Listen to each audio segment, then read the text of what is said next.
You Catholics and all your rules. You got a lot of rules, you Catholics. You ever hear that? People seem to say that Catholics, well, we take all the fun out of life by having a bunch of rules. Well, you think we got rules. Imagine the Old Testament. Well, you might be thinking about the Ten Commandments. Aren't those the rules? There's just 10 of them. How hard can that be? Well, that's true. 10 Commandments. Although if you break those down, they're actually pretty hard when you think, well, thou shalt not kill. Jesus says actually include things like don't even get angry.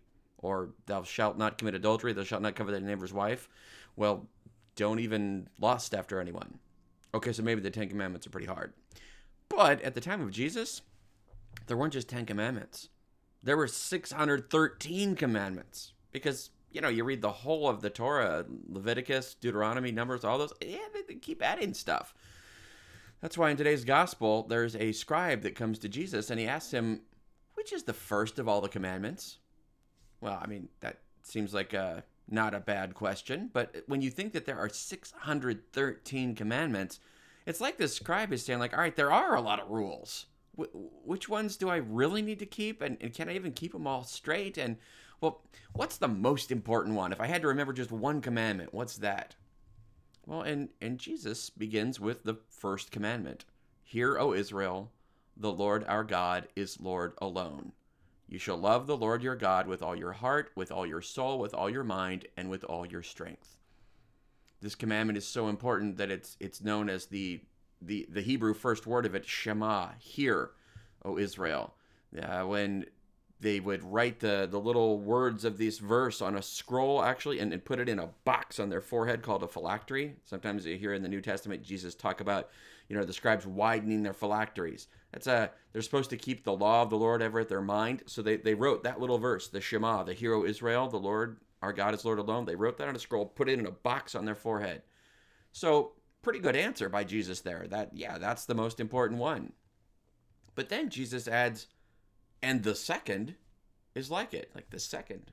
I only asked for one. Well, Jesus, here's a second one. You shall love your neighbor as yourself. Well, that's not even one of the 10 Commandments now, is it? Well, it's kind of if the first three are all about God, the second set of 7, beginning with honor thy father and mother, thou shalt not kill, that kind of thing. Well, that's kind of about loving your neighbor, isn't it now? Love God, love your neighbor. That's really the 2 tablets of the law, if you will. Moses comes down with the 2 tablets. Like, first 3 are about loving God. Second 7 are all about, well, loving your neighbor. So Jesus, again, he's pretty smart. He gets it right. Love God, love your neighbor. And the scribe says to him, well said. You're right in saying he is one, there is no other than he. Good, that's what any rabbi would say.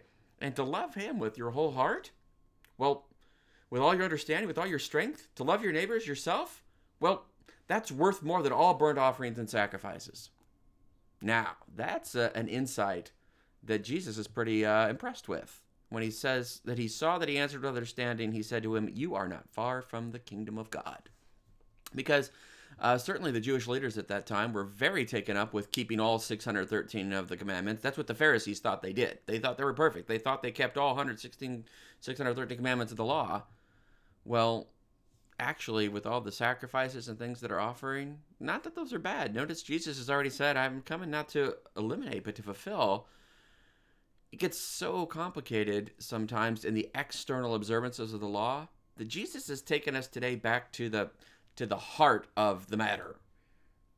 It's all about love. Love of God, love of neighbor. Now, that's pretty simple, it sounds like, but keeping the 10 Commandments, not so simple when you get right down to it.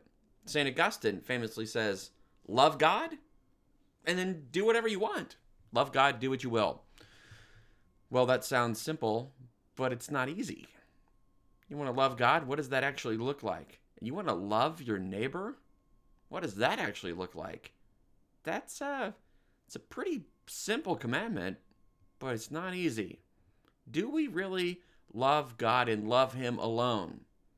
Is he the thing that we want most? Do we love God above all things? And then if we do that, can we love our neighbor for God's sake? Can we love ourselves for God's sake? Now that's hard. It's only 2 commandments. That seems a lot easier than 613. Yeah, it's simple, but it's not easy. How will you do today at loving God and loving your neighbor? That's the whole law and the prophets, worth more than all sacrifices. Now you just got to go do it. Simple, but not easy.